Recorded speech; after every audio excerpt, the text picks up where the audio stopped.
All right. So good morning again. I want to talk this morning about seeking freedom from judgment.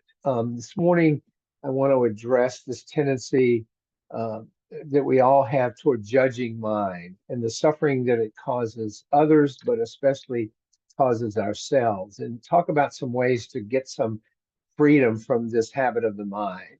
Um, from a Buddhist perspective, this challenge of judging mind involves, in addressing it, involves understanding the nature of judgment, cultivating our mindfulness, and embracing compassion and non-attachment. I mean and we'll get into the weeds of that in a few minutes. But in Buddhism, judgment is seen as a form of attachment. It's seen as a form of clinging.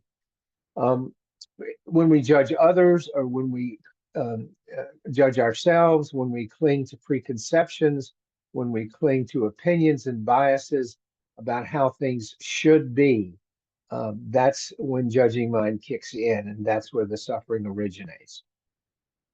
And no surprise, and we talked about this the other day, these judgments often and typically arise from our ego, which really seeks to categorize and label experiences to maintain a sense of control and superiority sometimes. So judging is very often in the interest of feeding the ego and sort of satisfying the ego. But as I need not tell you, it often leads to suffering both for ourselves and for others when we judge them. But remember that, and we again talked about this the other day, the Buddha taught that our thoughts and perceptions are impermanent and ever changing. Um, so judging mind is constantly arising and passing in different forms, but it's very pervasive and common in our lives. And in order to begin to address it, we need to begin, as we often do, by practicing noticing. We need to notice when it's arising, and it's arising a lot. I can tell you, if you think about it, begin to pay attention to it. But as we begin to notice its transient nature, and we begin to notice how it sort of ebbs and flows, that gives us a little more opportunity to loosen its grip on us. You know, the fact is, we compare anything and everything in our lives. We compare our behavior to some internal standard. We compare our behavior to others, our income, our mental health, our coping, our attractiveness, our relationships, our possessions, our status, our homes, our pets. I mean, the list goes on and on and on. The result of this kind of preoccupation with comparing and judging is, I don't need to tell you, more suffering. And these comparisons and judgments are constantly going on in the background, even when we're not fully conscious of them, even when they're not on the front burner. And suffice it to say, in modern times, when everyone's life is on social media, there's been an explosion of this. There's been an explosion of comparing and judging. And I think a lot of, especially the kind of increase in mental health disorders among teens, is really a result of all the judging they do of each other and of themselves on social media, and often find themselves falling short of it. The other thing that happens a lot on social media, especially with young people, is this notion of FOMA, FOMA, fear of missing out, where, oh, I'm not having as much fun as my peers, or I'm not as, you know, popular as my peers. I mean, this whole comparing thing. We try to determine if others are having a better life, leading more exciting lives, doing more interesting things, and so forth. And when we come up short, as we often do, because there's always someone that's out there doing better, we're going to suffer. Just to digress for a moment, we know from evolutionary psychology that we're hardwired to compare ourselves to others. The technical term that the evolutionary folks use is status watching. And the idea is that human thinking patterns evolved to detect our physical, social, and intellectual differences from each other. Modern social psychology tells us that when we use comparing to make ourselves feel better, we compare ourselves to people that we perceive as having lower status.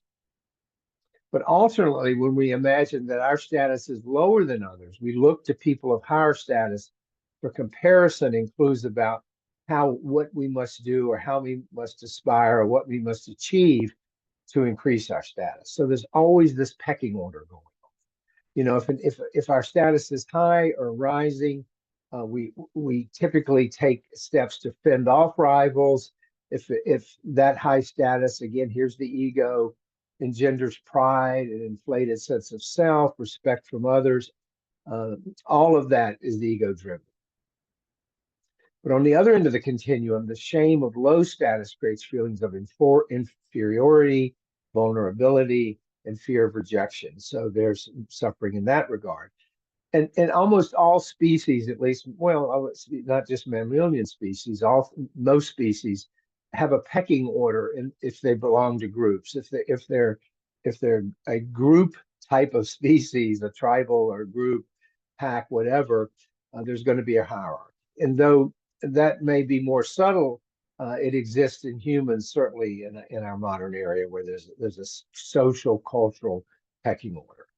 So we compare ourselves and judge others as a vestige of our human evolution, but it doesn't mean we have to be prisoners to it, at least not to the extent that it often pervades our very daily existence. Obviously we live in a competitive culture. We talked about that recently, where status is determined by wealth, possessions, educational attainment, attractiveness, winning, all of that. And motivating much of the pursuit is comparing, but that often results in ongoing self-criticism and falling short of the mark. We struggle to keep up with the Joneses, judge ourselves as failures if we fall behind our neighbors. If they get a nicer car, a nicer house, and their kid goes to a better college or whatever, all of that creates more suffering. Now, we do know that children are not born with comparing minds. I mean, their minds are not sufficiently developed to respond to anything other than sensations of hunger, elimination, temperature, and comfort. But as the child develops and becomes more of a social being, and is exposed to this competitive culture, which is thousands of years in the making, they begin to start this process of comparing and judging. And initially, it's things like safe, unsafe, tasteful, toxic, things that have to do with their survival. These are usually the first categories that we see young children comparing or learning to make those discriminations. But then as they grow up and develop, the cultural messages start to kick in. The peer relationships start to kick in. The competition in the sandbox starts to kick in. And then that just develops over time as we grow and mature. It's a normal part of development, certainly in our culture, but in all cultures, really, because there's always going to be competition for food, resources, parental attention, and things like that. But the cultural norms, especially in our culture, become more complex. And by early adolescence, teens are in full-blown comparing mode.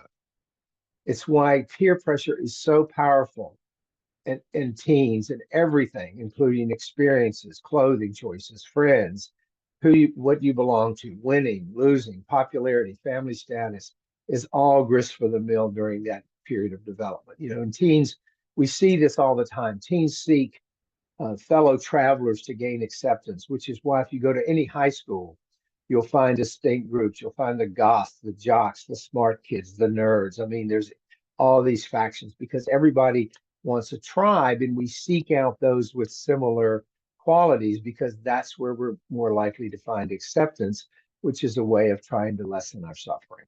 But especially for teens, the underlying threats of shame, unpopularity, and feeling inadequate are just pervasive. They are dominant.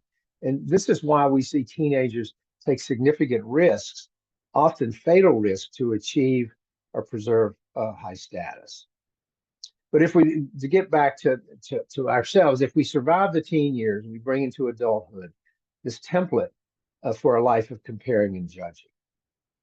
We seek and then cling to and grasp through those things that we believe will bring us status and therefore happiness. And the culture and the markets and the and marketers exploit this. You know, they tell us, as we said the other day, that if you buy this, wear this, drink this, eat this, etc., you'll achieve happiness and higher status. And we equate happiness with higher status.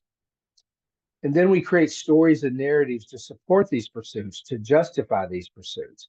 But we all know, if we're discerning, that it's just a fool's errand. It's an endless, futile quest because of the laws of impermanence. Nothing that we achieve, none of these milestones ever last, and someone's always outpacing us. We're on a treadmill from which we never escape if we don't take steps to manage this more skillfully with clear intention. You know, and these are where our tools from the Dharma kick in. To manage our comparing minds more skillfully, we're not going to be rid of them, but we can manage them more skillfully in a way that will reduce our suffering. First of all, as I said earlier, we begin noticing with mindful awareness where we're getting hooked. Oh, someone comes on TV and says, you really need to do such and such. You know, do we immediately get triggered? Do we immediately want to buy into it? Do we notice how often we do this, how we compare ourselves and judge others, and in comparison and the forms that it takes? And we see how it results in competition with others, with envy of others, how it creates separation. We begin to see how inflated but vulnerable we feel when we are winning, and deflated when we are losing, and the suffering that accompanies each of those situations. We notice that we worry about losing if we are winning, and we feel like a failure when we are losing. Both cause a great deal of suffering. So we notice, and then as we become aware of where we're getting hooked and triggered, we just simply label it. We say things like, oh, there's comparing mind, there's judging mind, you know, there's someone trying to hook me into, you know, feeling good or bad about myself, depending on how I compare to it. Because labeling that opens the door for us to let go of the comparison, to rein in the ego's need to compete, to win, and to feel superior. I mean, those things are there, but we don't have to let them just run loose. The next step is something we talked about a few weeks ago, which is practicing appreciative joy, one of the Brahma Viharas. Taking pleasure in someone else's good fortune. It's a powerful antidote for envying those with whom we feel less than. It's a powerful antidote for celebrating the success of others without feeling diminished. It's a really powerful practice. And doing that lessens the ego's power over our feelings and reduces our suffering. And the best aspect of it is it fosters and deepens our connections with others. Comparing and judging mind often results in separation, as I said. It interferes with our more meaningful connections. So these practices broaden our perspective. They create a sense of spaciousness that puts all this in a larger context. It helps us cultivate equanimity. It helps reduce our reactivity, all the good stuff we talked about. When we're not in full-blown comparing mode, in judging mode, we are more open and available for meaningful connections with others, regardless of their perceived status. You know, we don't look down on people that we think are less than. We don't sort of, you know, in awe of people that we think are better than. We manage envy, jealousy, competition, and judging more skillfully. You know, reduced competition and reduced envy open the door for these connections, for this emotional intimacy, which is an antidote for this epidemic of loneliness that we are experiencing in our culture, for the isolation, the negative self-judgment, and for accepting all of who we are. You know, it's one of the joys of life that offers us if we avail ourselves of this practice to skillfully manage our judging, our envy, our comparing mind. You know, it's another thing if we implement it for which we can feel gratitude for this practice to really loosen the grip of some of that on us. So let me stop there.